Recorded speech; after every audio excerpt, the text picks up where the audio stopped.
We get a wee second now to get a few people on board, but good afternoon. Afternoon, folks. Hello, Uh, everyone. I'll introduce the panel today, Davey and Jenny. Hello. How are you? We just sit here, do meditations on board. That's it. Center ourselves, yeah. You sure your broadband's plugged in, Mr. McGinnis? I know keep you a wee bit of chance to go on board.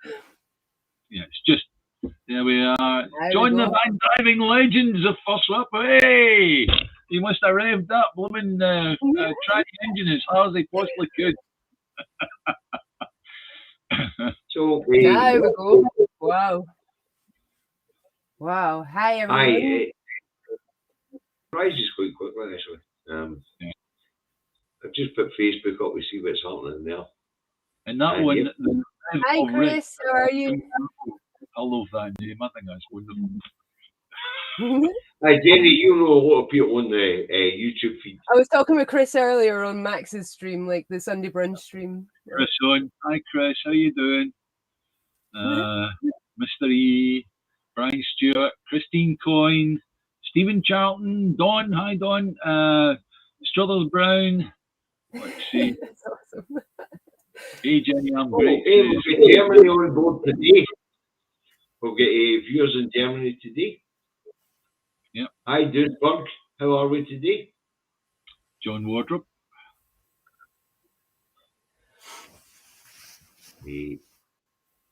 Just give them a couple of minutes. Numbers are going quite well. Sure. Steve Kenny, Brian. Make sure my glasses are clean. I have it up there. We're getting there. Yeah.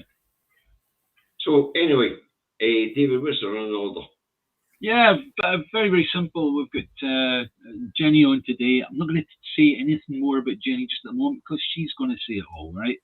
Then what we're going to do is we're going to discuss with Jenny what her link up with David McGuinness is, and that then will get us on to further parts of the conversation. So with that, what I want to do is I want to go, right, Jenny, the floor is yours, my darling, right?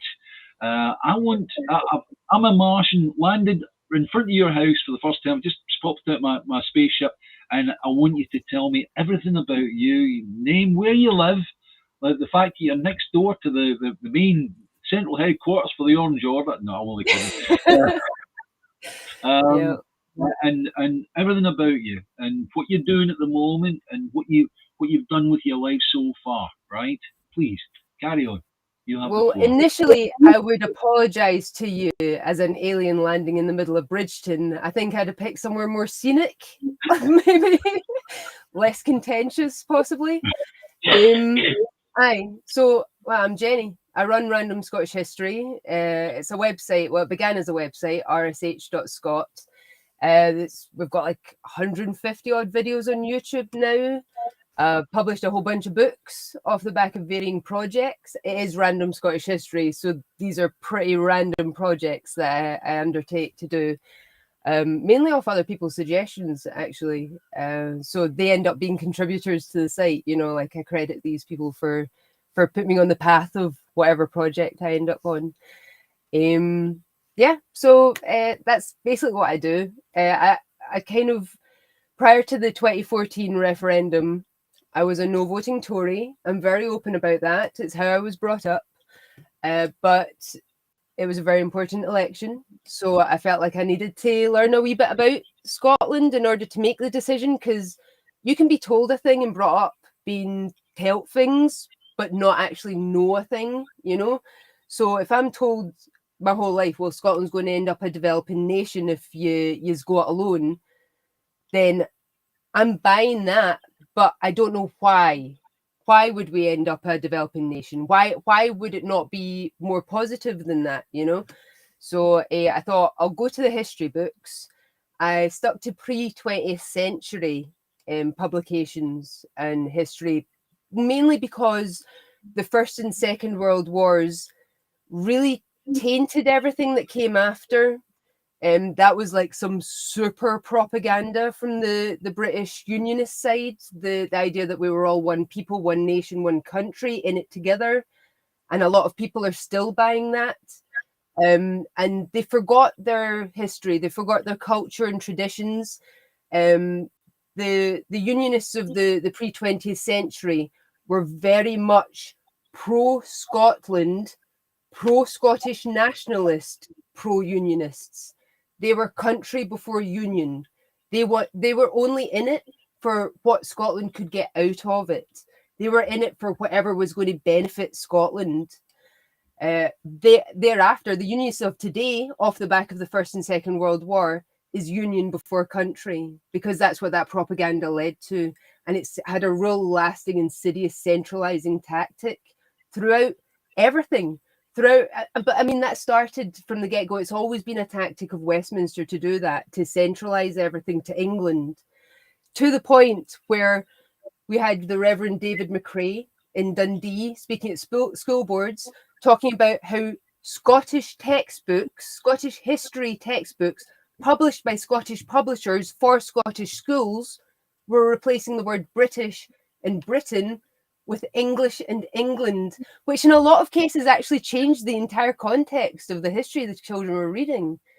And you also had from Westminster, there was one treaty in particular that was signed with China in the latter end of the 19th century, where instead of Britain and British within this treaty with China, it was England and English, which meant that actually Scotland and Ireland at the time weren't a part of that treaty at all because of the legal wording of the thing. But that was a centralizing tactic. And the English were quite keen on saying, yeah, but you all speak English, so how's it a problem? Yeah, but we all live in the same... So how's it a problem, you know? And it's like, okay, well, let's switch it round. How about we just call the place Scotland and Scottish? How do you feel about that? It negates your history. It negates your culture, your traditions. It negates your country. It literally eliminates everything that's come before and makes you England. And do you know what? We're not a county. We're a country. Do you know what I mean? So that's what I learned from just reading the histories. I felt like if my mind could be changed just by learning a wee bit about my country, maybe it would work for other people. So I started typing up the entire books I was reading so that everyone had access, free access to exactly the same publications I had access to. Because I felt like that was information that if people know a thing, you become enamored of the thing. You learn to love the thing that you've learned about, you know? And maybe it would make some of these union before country people shift over to the country before union side. Maybe want something better for their country. Even if they were going to remain pro-union, maybe they were going to fight Scotland's corner within the union as the pre-20th century guys did, you know? So that was really the thinking behind Random Scottish History to begin with. So. Okay, so we've got to the bit where effectively you wrote books. So what is your link to Mr. McGuinness in that? Davey and I have had a number of conversations, usually about 1, 2, 3, 4 o'clock in the morning on Max Robespierre's Discord server. So we're both fans and backers of a YouTuber called Maximilian Robespierre. And he's an Irishman living in Italy. So you'd think, well, what does he do? Like, if you've never heard of him, you know, what stake has he got in what you do kind of thing. He really came to prominence when Brexit became a thing. He wanted to out the lies that the government were selling with regards Brexit.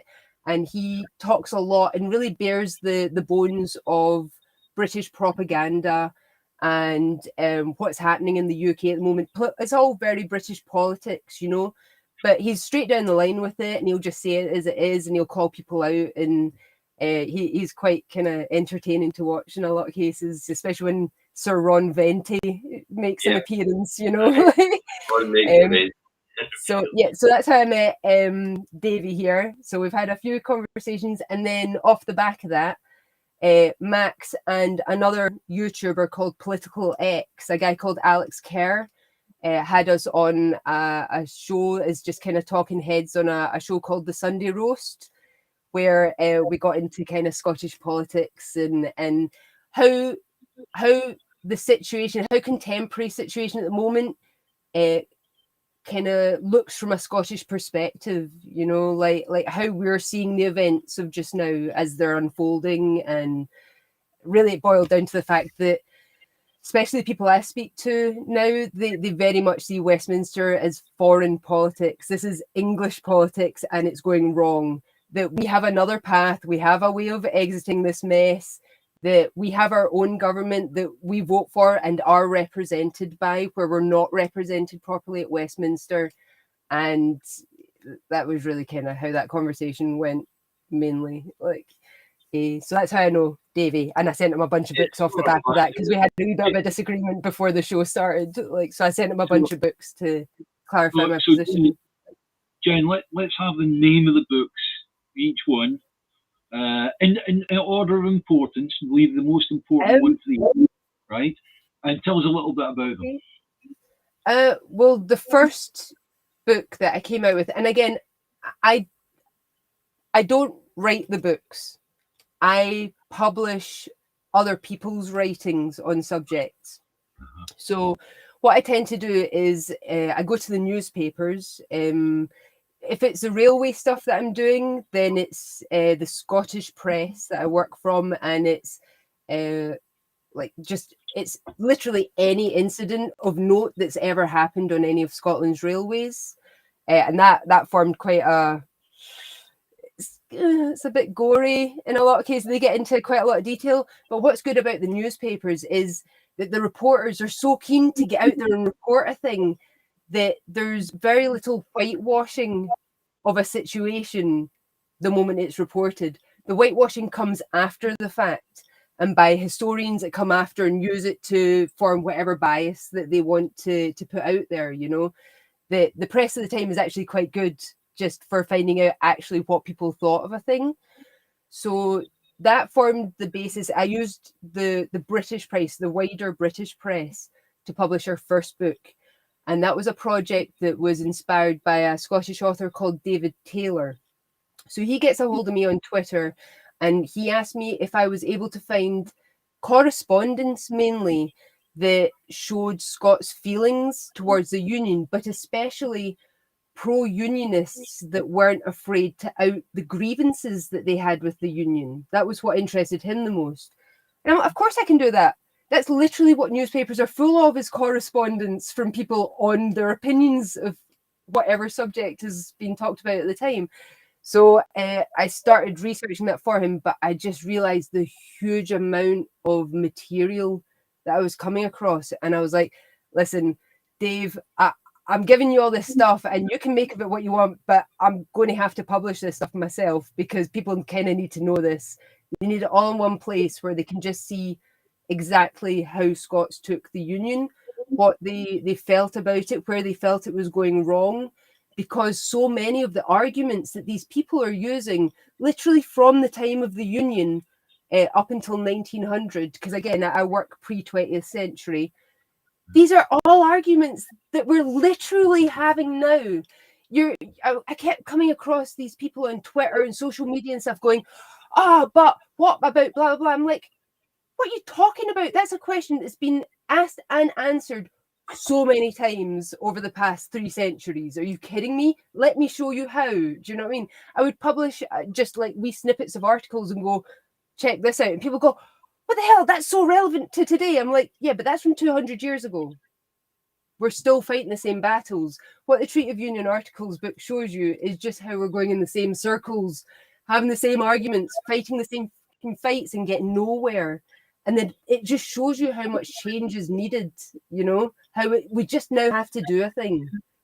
We're done with the fighting. We're done with the arguing. You know, we've made our case and we've made it over and over and over again. We just need to now do the thing, you know. So would you agree that in actual fact, Instead of trying to find a legal route out of the union, we should just start misbehaving and doing what we're going to do anyway. How do you feel about that, Well, Jen? that leads to the conversation around UDI, Unilateral Declaration of Independence. No, in actual fact, I'm someone that does believe greatly in democracy, and I do believe there should be a vote, right? But Because I'm not a believer in UDI. By enacting UDI, you're literally cutting out a section of the population who are going to feel unheard. Correct. And that's not a good way to start. You have to be inclusive from the get-go. You have to get the other side on board and part of the conversation from the get-go. If you want to avoid like riots and contention and just the hassle that would come from that, UDI is not an option. Like, it has to be a vote. It has to be democratic. Yeah. It has to involve everybody, you know. Let's assume that the vote is the way to go, right? But we're being told, no, you can't, right? So do you agree that we should just get ahead and do it anyway? Yes. Good. I don't know why the Scottish Government wouldn't just have a referendum. We didn't need a Section 30 to have a referendum in 2014. Just do the thing. Like, The thing is, as long as it's democratic, the international community will recognise it. Yeah. And we have Europe on side already. Yeah. Yep. But we've been told by the constitutional expert, Dr. Mark Wellers, that the Section 30 is nonsense, and that now is not the time is nonsense. We can run a referendum any time under UN rules, and it will be accepted internationally, no problem whatsoever, right? Yeah. And that chap is a professor from Cambridge, and as far as I'm concerned, he doesn't really have an axe to grind. He's just looking at the truth of what it is he's looking at, you know. I feel that when you get someone like that comes out of the stocks and says, no, this is how it is, you should bloody listen to them. He's not someone who lives in Scotland with an axe to grind, yeah? He's a constitutional... You say that?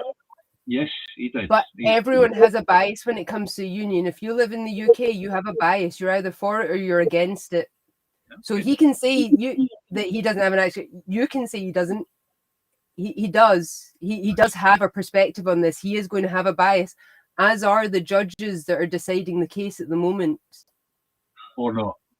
That's interesting, Did you see that, Jenny? Because it brings us back to some recent laws that have been changed. Whereas, the idea that breaking up the union would be a risk to security, economic security, and national security, as they call it. It's no international, of course. The union is a union, so it's international. It's no national.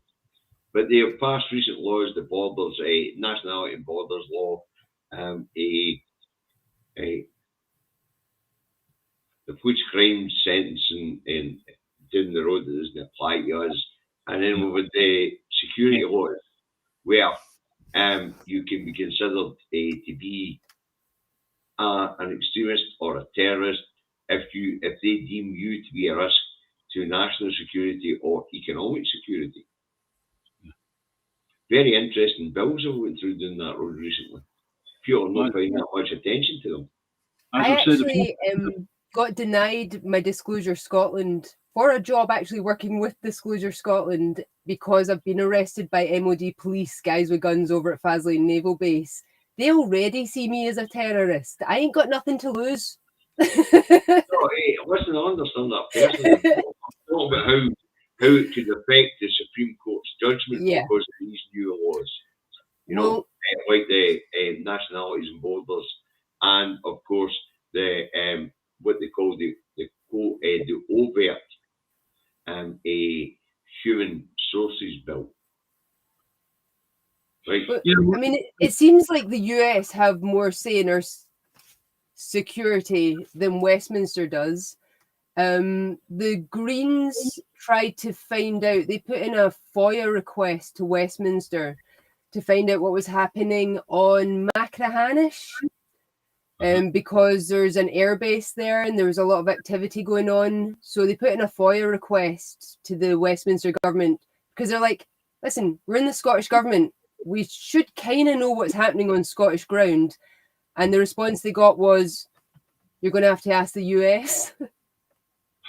And then you've got Trident, and we can't do anything with Trident without asking the US either, you know? FOIA. Okay, just so people who don't know what a FOIA request is, it's freedom of information. Yeah. So Patrick Harvey entered a FOIA for that information, was told, we don't have the information to give you. It's the Americans that have that information. Yeah, Jen, a few years back, this was prior to 2014 referendum, we found out from a lady called Julie Detbaum.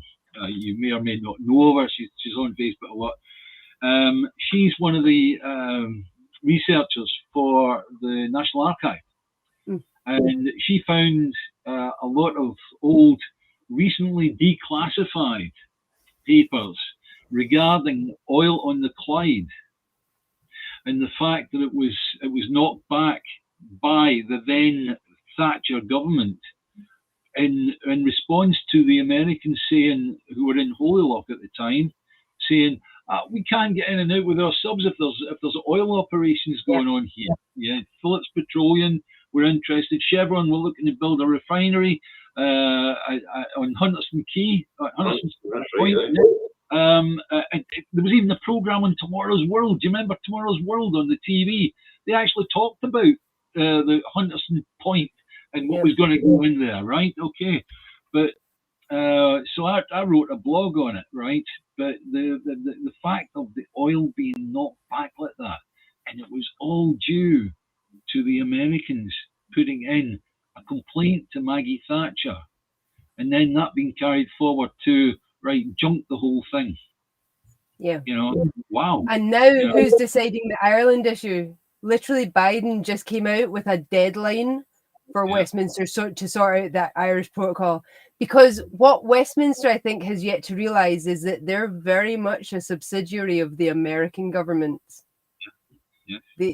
They have to answer to what the US government goes. That's why we're dragged into all their wars as well, you know? Yeah. It's the final little, they call it a special relationship, but it's the puppy dog relationship. You're dependent on us, especially since Brexit. Yeah. And let's get right to it. We'll see all these people, these Brexiters are like, reclaiming sovereignty. No, you're still a subsidiary of the Americans. Brexit didn't separate you from that. All it did was separate you from all the good things that the EU was doing for you. You still have to answer to that other government over there. Do you know what I mean? Like, you ain't sovereign, mate. You're still, you know. My goodness me, if you want an example of where the Americans are tugging the strings, Julian Assange should be your answer. Look what's happened to that guy, right? Yeah. Wow, you know. So, and it doesn't matter how much the people of Britain, I'll say, not just Scotland, but people of Britain, pull back against that. That guy is being held at the request of the American government, but pursuant to getting them across to America so they can lock him up and melt the key. You know, that's it. Sorry. What's interesting with that, David, is the symbiotic relationship between nations. When you look at America, it used to be a colony. Yeah. And then we look at India, who the Westminster government is desperate to get a trade deal with. Yeah. You know, and when I say desperate, I mean really desperate. There's a billion people to trade with. America's got 330 million people to trade with. Problem is, we're not getting with the land. Yeah. It's funny because they're technically Britain's children, and Britain's children are now trying to put Britain in the nursing home. Yeah. Do you know what I mean? That's a brilliant analogy, actually. That's a very good analogy, actually. Yeah. I mean, the Westminster's certainly helping them do it. Brexit was a big boon to helping them do that. You know, like. So, you're going to live on our terms now, you know. I get a bit smug about Brexit because I was predicting what's happening now 6 years ago, and they had to point out to people who's been kicked in the line, the can kicking that went on right up until 2021, you know. Yep. And now I put a video out for the FT yesterday where it actually explains how Brexit's kicking us and kicking us hard, you know. And, yeah, but we have a lifeboat to that. It comes with self-determination. Of course we do. The resumption of self-determination, man.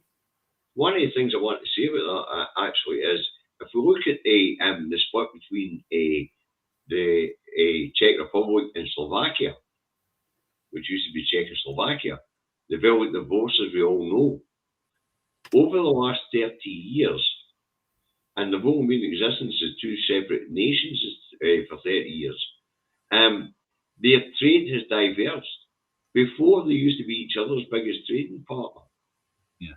Now, their bigger trading partner is out with their borders. The EU in this case, actually, because it's a big trading bloc. But, you know, these are the arguments that they're telling us makes no sense because England's our biggest trading partner. Well, if they're our biggest trading partner, then they need what we have. Yeah.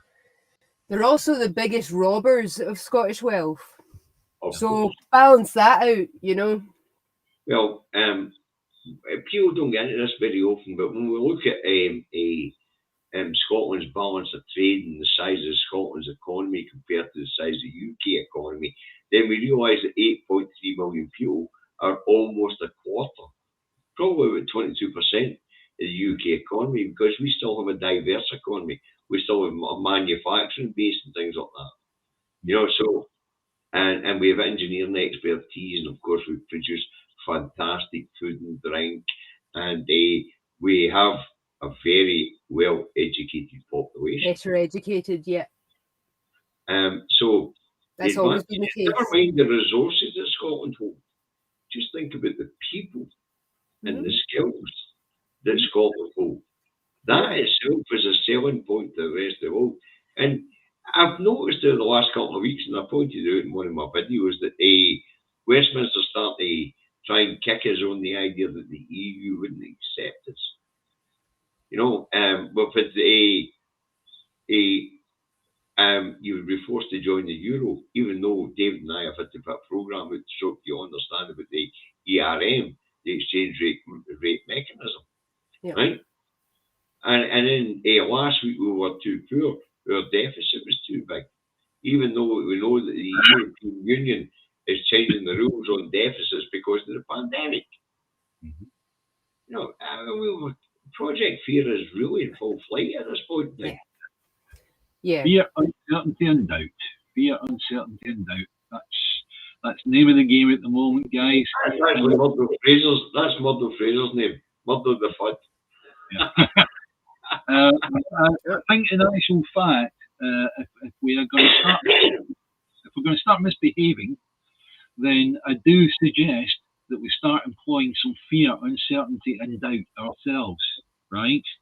You know, so if somebody comes away with, oh, you're better with the broad shoulders of the United Kingdom, you know, I'm sure I could come away with a few fear, uncertainty, and doubt descriptions of that, you know. So anyway, there's so many negatives that come with being in the union. From the get-go, we have been the most underrepresented, overtaxed, and underfunded part of the union since the get-go, and it's never changed. In fact, in the advent of oil, it's only going to get worse.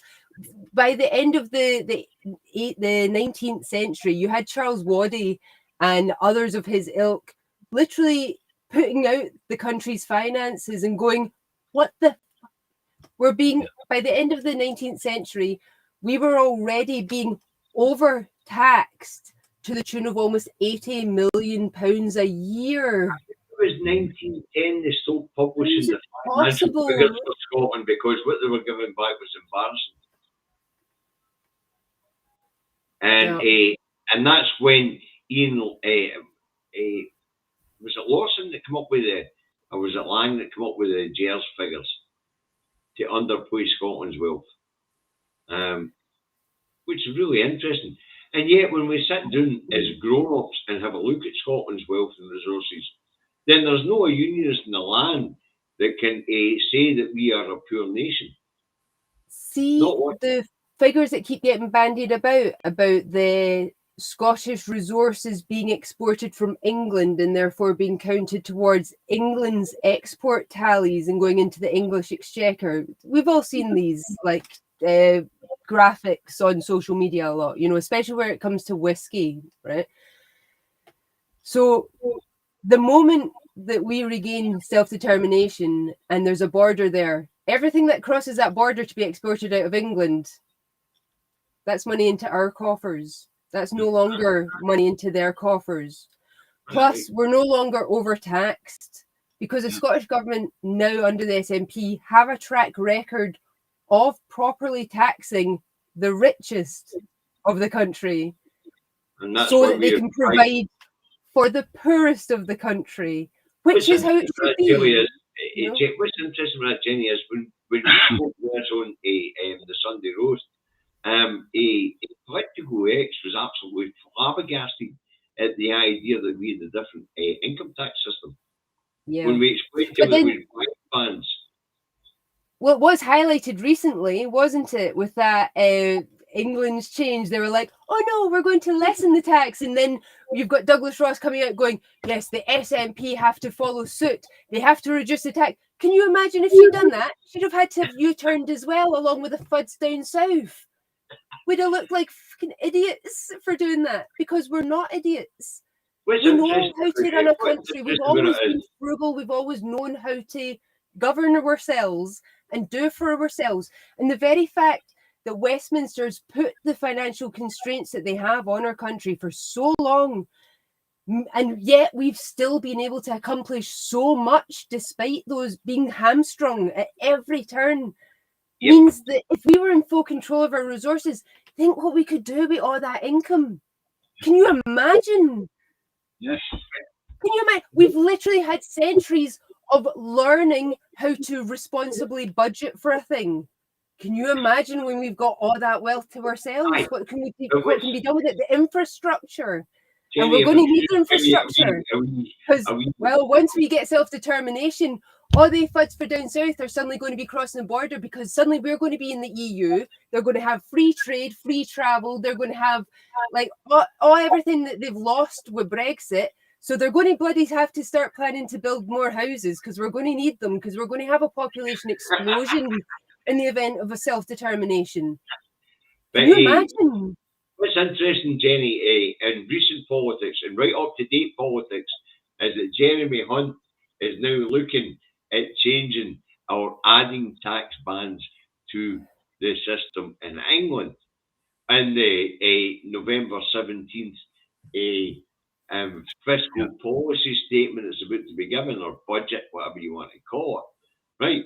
So, for years of slagging off Scotland for overtaxing and people paying more tax here, all of a sudden they're about to actually take on the Scottish system. We could well see on November 17th England adopt Scotland's income tax system. Yeah. That's comedy gold to me. I mean, that's just your pigeons coming home to roost, really, isn't it? It's kind of like, do you know what? We stuck to our guns for a reason, and now you're following suit. Could we have been right all along there?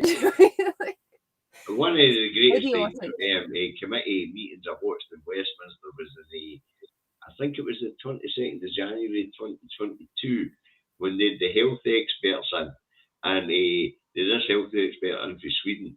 I'm a wee bit fuzzy, so I don't remember his name. And the cross-party committee asked him, which health system would you follow in the world, and which would you hold up to be the highest? And the boy to Sweden said Scotland. Yeah. I would follow Scotland. Yeah. Yeah. But also policing. The fact, well, now that it's not just the health thing. It's also the fact that when it comes to policing, the Scottish Government have been encouraging the police force to treat crimes almost as mental health issues. So that people are actually going to, instead of just locking up folk, find out why they did the thing. Find out what in a situation like this and how can we help you out this situation so you're not doing it once you, do you know what I mean? Because that's the basis of reforming a character. You know, people aren't born like criminals. They're created by their circumstances and their environment. So find out what you can change about that. And there are other countries that are learning from our way of policing now as well, because we're not just New York and London, folk, you know, approach to knife crime. We decided to treat knife crime as a health issue, as opposed to a violence issue. You know, and we started looking into why people committed these crimes, and all of a sudden with an amnesty, and people were walking into police stations and dumping their violent weapons. You know. And we've tried to take the same approach with drugs, and we haven't been allowed to. See, that's the one place I feel like they're kind of lacking slightly. But then, see, when I was in Tollcross, the SNP guy that I had to vote for was a guy called John. His surname begins with an F, I don't remember, but he's a fundamentalist Christian, basically, right? And I was kind of annoyed that this was my option of a vote, you know, because he is quite backwards in a lot of his thinking. But there was a 420 rally at Glasgow Green, right, where the legalized cannabis guys and factions kind of come out and get together and you have some speeches and things, you know. So I've had health issues like a lot, you know. I've got idiopathic insomnia, I've got like gut issues, all this stuff.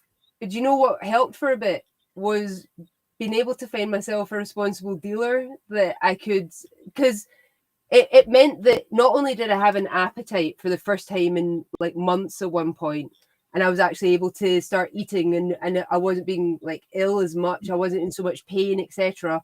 It was actually allowing me to eat, which is a kind of a basic necessity, you know, but it also kind of helped me get a kip occasionally as well, because I don't sleep very much, you know. So it's got so many benefits. Well, I mean, from my point of view, it's got health benefits. It's got that side of things, right? I was about to say for the Scottish government, well, from the Scottish government point of view, there's the tax revenue that you get from it. So you see with California as an example, the amount of infrastructure and funding they suddenly had at their fingertips because they legalized one drug was immense. I mean, it made such a difference. Do you know what I mean? But he couldn't understand this, and he wasn't willing to take on any of the arguments. He was constantly like, no, I'm against it, no, I'm against it. And he's like, I'm going to go to this 420 rally, and you can put your arguments to me. And he shot down everybody and everybody's arguments, and he was so backwards. But I do feel like out of the countries, out of Scotland and England and Wales, I do feel like Scotland is ahead of the game in even that regard. Do you know what I mean? I feel like if any country was it was going to be Scotland that was going to lead the way, and maybe do a kind of Amsterdam style, make safe spaces for people who do have like addictions. They can. I mean, we've already got needle banks and things where people can obtain like clean gear and what have you in order to be able to provide for their habits. But we can provide safe spaces. We can provide help and more support instead of just jailing people because they've been found holding a drug or using a drug or selling a drug. Tax it. Make money from it and then treat the health problem, you know? I really do want to make a serious point on this one because you're absolutely correct. The medical benefits of the herb, and it's no drug, it's a herb. And we of course is in secretions which you could call a chemical if you like, TCH or is it THC.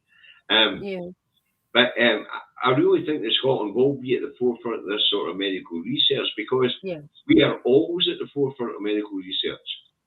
You know, so I really do think that the benefits of this particular plant will be pioneered here in Scotland, and it'll be fractionalised into acceptable, what they call acceptable drugs. Basically, something that's given by prescription. Yeah. Well, if you look at Scotland's alcohol problem, and we look at the harms of alcohol and cannabis, and I've no doubt all three of us here have read the studies. We Or realise had experience. the damage done by alcohol is far superior to the So damage much done worse. by Yeah. cannabis. For one Super thing, we all know that detrimental. people that are stoned don't go out and fight with each other. Or very rarely go and fight with each other because they're too busy eating fucking cookies on the couch. I mean, it's a fact. It is a fact. It mellows you out. It makes you more creative. It makes you think a bit more about your what's going on. You consider your situation a little bit more. You know, whereas drink, you lose your inhibitions. You stop thinking. You just act on impulse. You know, and that, thing. We know about the benefits to children who have what's called extreme epilepsy, who are fitting all the time, and they give these children this stuff.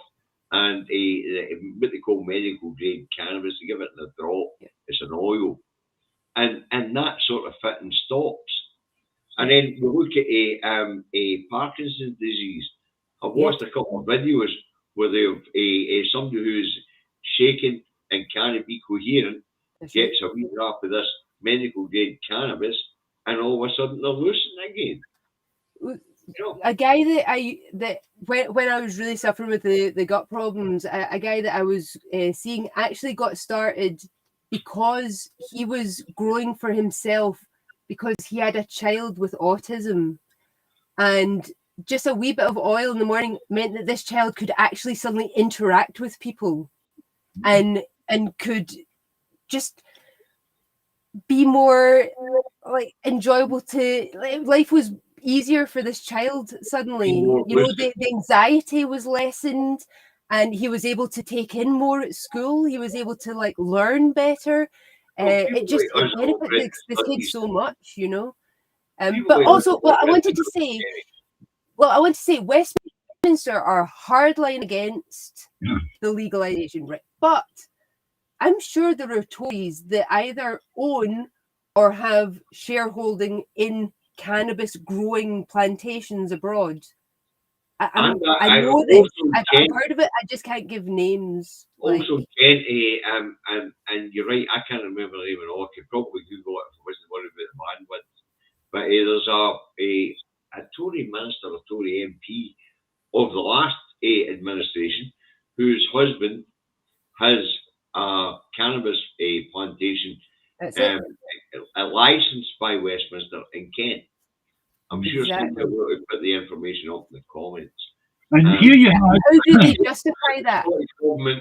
I do know that the Scottish government and a Borders enterprise have invested 660 million quid in a cannabis plant in the Borders. Okay, right. Okay, guys, I'm going to stop you there and move you on.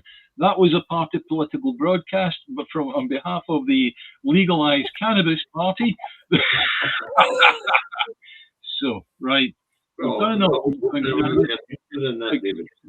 we can move on, perhaps it might be a good idea to actually start pulling in a few of the people that are watching and see where they want to go with the discussion, because I've seen a lot of good comments going up that we haven't had a chance to respond to.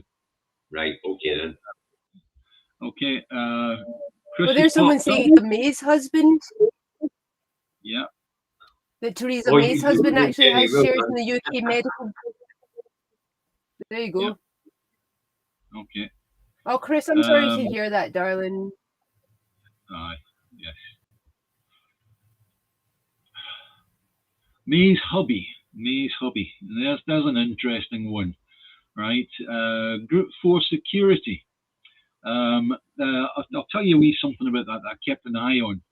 Was that GCHQ wanted the latest software from the Americans, which would allow them to literally read any email, go in, listen to anybody's mobile phone or whatever, right? Cost of it was 12 billion. Theresa May was the one that actually made that happen, right? And I believe at the time there must have been some backdoor deal being done by May, because before that time, you could read everything about her husband and his ownership on the company that owned Group 4 Security. And the Group 4 Securities activities for the British government are like, it's too much, right? Okay. And that was unfair contracts in a lot of cases, but they managed to get in, right? And after the GCHQ got this software from the Americans, seemingly everything disappeared about Mr. May, Theresa May's, from the internet. I mean, seriously, you couldn't find a single full stop on the man, you know. So I think they've agreed to remove him from the internet. There you go. It's not what you know, it's who you know. But then if it was Theresa May's husband that had stake in the weed farm, then that's why they're so against it, is because he has a monopoly. Yeah, exactly. The moment you legalise it, there's not a monopoly anymore. Nah, but to move on to wheat farms, yeah. And by the way, I'm really serious about the medical research into this stuff and the medical applications of it. Because let's face it, it is a natural product. It's no something that's concocted in a lab. It grows. It's a natural product.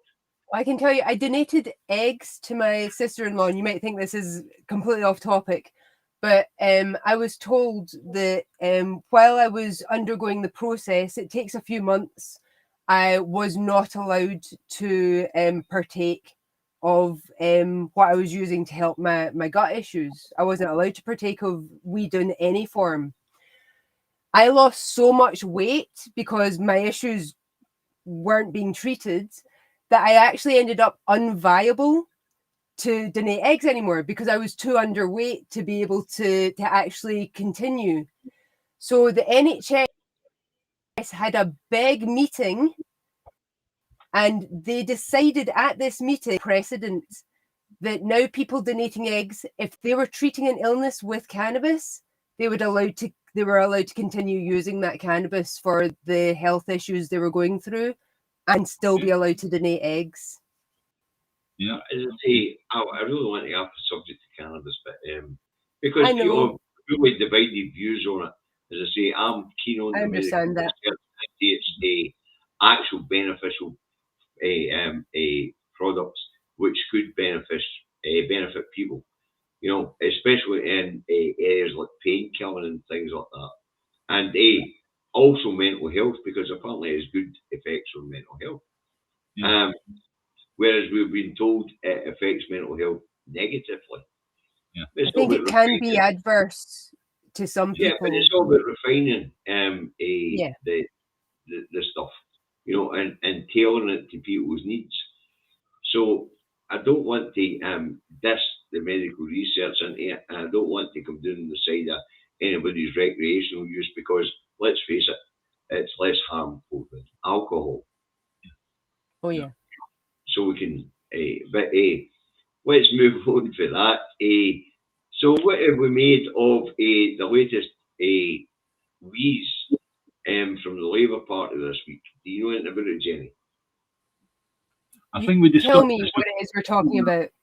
Yeah, Gordie Brown's long-awaited constitutional reform document. Yeah, I think we talked about this before the programme, and Jenny wasn't up to speed on that, and you did a programme on yourself, David. So I think perhaps that's one that we should leave alone. It should be a discussion for the three of us. It would be unfair. If what he's talking about is a renewal of the Treaty of Union, I do believe that the Treaty of Union, in the first place, should have been something that was to be renewed every 50 years. It was to have been reconsidered every 50 years, because obviously there was going to be a change in circumstances over time within the Union, because we're two very different countries. Yeah. Of relation, of governing, we're obviously far more progressive. I mean, you can see that just from the Brexit votes. You can see that from the kind of governments that we vote in and the kind of policies that we vote them in on. That obviously it was going to change. The very fact they didn't include that as part of the original treaty, that it was something that was going to have to be reconsidered every 50 years and be voted on at least every 50 years, baffles me. because they allowed all the clauses within the treaty that allowed Westminster to make amendments to almost every article of the treaty. Yeah. So obviously it was going to change. Obviously it was going to be subverted over time. There was nothing stopping them. And it wasn't as if the signatories were ill-educated, not well-read men. These men knew what they were signing. They knew that the articles allowed for the option of amendment from the British Parliament. A British Parliament which was always going to be swamped with English MPs because we've always been so underrepresented. So it was always going to be that every decision was going to come down to whatever the English felt was for the good of the Scots. Yeah. How did they not think that was going to go bad? How did they not think that was going to go wrong? Why would they not include a get out clause with that? These people weren't idiots, you know? Yeah. How many changes to the treaty have been made since its inception? None. I don't know that there's very much in it that still None. stands. There has been no changes to the treaty. There have been numerous changes to the articles. Yeah. So, like, but then it, like I say, it does say that within within each of the articles, it's literally worded as, this is the state of things. This is how things should be until the British government or the reigning monarch or heirs decides to change it for the benefit of the Scots. But it's the English that are deciding what's for the benefit of the Scots. Yes. So, do you know what I mean? Like, we literally left ourselves open to having everything taken away from us. Absolutely correct. What Gordon Brown, just to reiterate that, is if any of you haven't seen it yet, David's put out a video called the Clunken Fist, which is Gordon Brown, and it's basically it's his initiative to keep the union together, and you really want to watch David's video on it because he does lay it out beautifully, right? So I do recommend that. After the show, go on to the Two Davies YouTube channel and just have a wee look for it. It's right there. He published it on Saturday, I think. Was it Saturday or Friday? Afternoon. So I couldn't do the show on Friday morning because I had something else to do. But I didn't want to no broadcast Gordon Brown's perspective for the union going forward. There is a comment here that I really do wish to get in, and this is quite contentious, and it's from Ice Ninja 46. The left is the claim of right as an exit. Put that up, and we'll discuss that. Hang on, Jen. Wait! Don't move a muscle. Right? You see it, David? Down the bottom of the comments. I'm looking for it. Ninja. The Treaty of Union by a Conservative English government? No, it's below that. Where are we? Hang on. Is it going up the way? No, it's going down. Hang on. Ice Ninja 46 at 1550. The left is the claim of right as an exit. Forget putting it up. Just let's discuss that. Jen, what do you say on that? No, they didn't. Correct. Okay. Why didn't they? Why isn't that the case? We're being bombarded with people that are saying that the claim of right, that's the way. That's the way we're going to go. We're going to use that, right?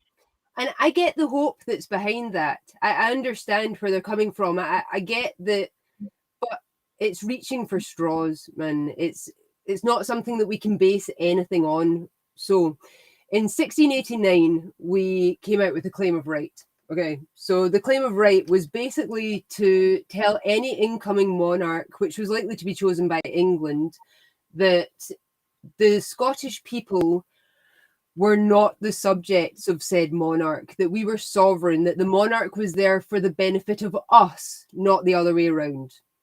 That was the real basis of the claim of right. What it also did was tell Scots that they had a right to be governed by a government fit for Scots. Okay. So that in itself is what people are latching on to. The problem with that is, consider the year. It was 1689. This is before the Treaty of Union. The Treaty of Union got rid of our parliament. We no longer had a government or a right to a government that suited the Scots, because suddenly we were vastly underrepresented in the central government. Okay, Jen, I'll stop you there. You're a historian, right? Okay. What we're being told is that certain parts of the like claim of right, whatever, were still written into the Treaty of Union, right? And as we've seen, with King Charles giving his oath, he actually names the claim of right in that oath, right? Yeah. So therefore, we're given to understand that the claim of right still stands, right? It was renewed in 1989. It was also renewed in 2018. I was directly involved in that. I think it was 2012 and then 2020. They came back under discussion again, wasn't it? No, David was actually involved with getting it accepted by the House of Commons in 2018. Was it, David? The last World Cup, the one that was in Russia. Yeah. They were all at the semi-final between Russia and England, and the claim of right was going through the Parliament.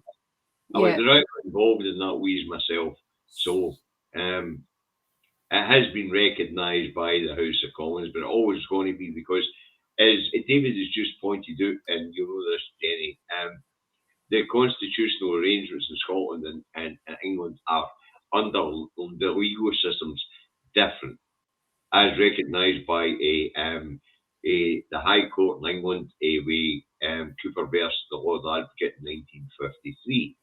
Yeah. Right, so we know this stuff, but you're absolutely correct. That claim of right has very little force. It doesn't give us the right to self-determination. No, it doesn't. It also doesn't protect the rights of Scots in any way. It doesn't act as a constitution for Scots in any way. The reason that Charles mentioned it and felt he had to mention it was because, as the monarch, he had to accept that Scots were not his subjects. That's right. But again, that's the deal between us and the monarch. That actually has nothing to do with the government that we voted in. It goes back to the Union of the Crown, 1606. It's got nothing to do with the Union of the Parliament, 1707. And people have to understand the distinction between the two. Yeah. Okay, right, fine. So in effect, what we're left with, if you like, and I'm going to say it, is that we've got to start, as a country, misbehaving and not following the rules that are being played by England. Am I right? We're an equal partner. We're an equal partner to the Treaty of Union. If we want to leave the Union, there should be absolutely no hurdles put in our way to do that. We're an equal signatory. In fact, despite how it's represented by England, we have an equal share in this union, 50-50. That's what Scots have fought for since the Union, is for England to recognise that we are equal signatories. And if we're going to enforce that and live up to that, then why would we let them put any hurdles in our way? Well, why would anyone fight that? The Prorogation of Parliament case, when they enforced the equality of Scots law to English law, I don't understand why the Scottish government and Scottish politicians haven't continued doing that line. Because of diplomacy. They feel they have to be diplomatic, or because it's a touchy subject, because they need, and again, I'm on board with having everyone around the table, no matter their political persuasion, whether you're pro-unionist or pro-nationalist, everyone has to be at the table for this change. And the Scottish government, I think they feel that in being, like, not just diplomatic to the max, it means that everyone else not on side at the moment can see that the rug's not being pulled out under them. There's not anything akin to a unilateral declaration of independence that that their voices are going to be heard, that if there's any reason why we should have to stay in the union, it has to be taken into consideration. They're literally ticking every box to make sure that the naysayers can't, after the fact, go, no, that wasn't fair. No, we weren't listened to. No, we didn't have a... They're literally ticking every box.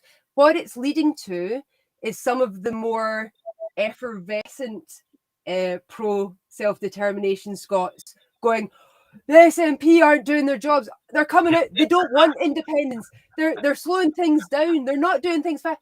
Do you know what? They're doing what they need to make sure that everyone around that table accepts the verdict when it comes to it. Thank you, Jenny, because there's a point I've been making not so diplomatically over the last few years. You know, it's a fact. Thanks for your observation there. They have to pander to the other side as well. They can't just...